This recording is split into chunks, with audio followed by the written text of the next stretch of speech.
Hello, I'm Bill Toffey. I'm the biosolids expert with the Technical Advisory Group at BlueTech Research. We are in the midst of preparing a biosolids market survey, primarily looking at the United States.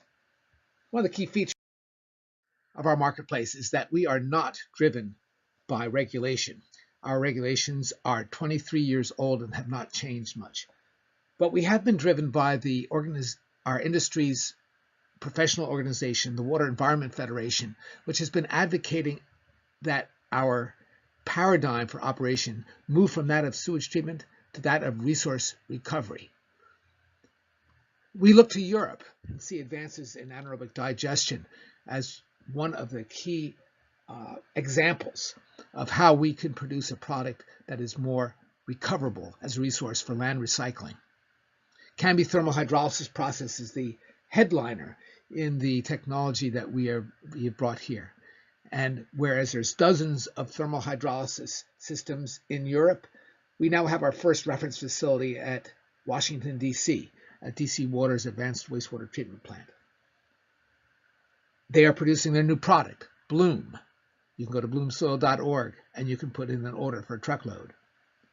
But Canby is not alone in offering advanced digestion processes. For thermal hydrolysis, we have Veolia, Harslev, and now Pondus. And for other advanced digestion, we have GE Water and Suez. But if you're not interested in producing a great product for land recycling, if you're interested more in on-site treatment and destruction of organic matter, you are looking to thermal conversion. And if you're converting it to a fuel, you're doing a process that is very attractive to the community, to environmental activists, and you might be producing a usable inert material or a biochar as a consequence. The problem is that these technologies do not have viable reference facilities on which to demonstrate these are going to be important in the future. An option is thermal oxidation or incineration. We have seen significant innovation in the ability of systems to recover energy and recover resources, such as nutrients. A primary example is the upgrades with Suez incinerators going into Green Bay, Wisconsin. In our study, we've had several unexpected findings.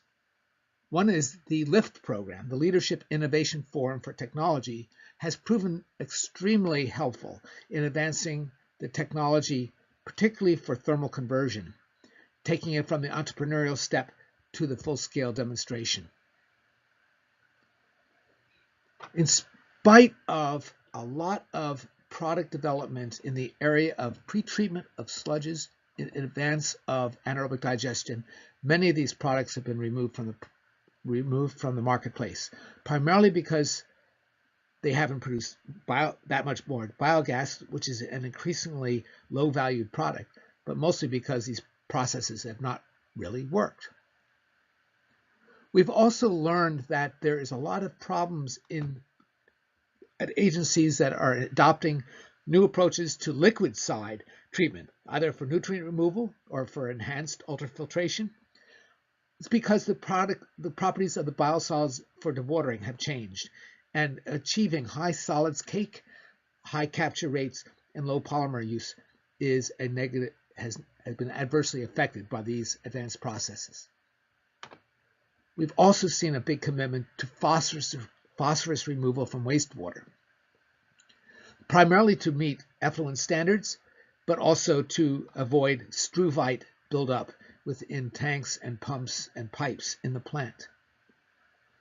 But the interesting unexpected finding is that some of the technologies have allowed us to do a better job at dewatering as a consequence of pre-treating for phosphorus removal the anaerobically digested biosolids between the anaerobic tanks, and the dewatering equipment.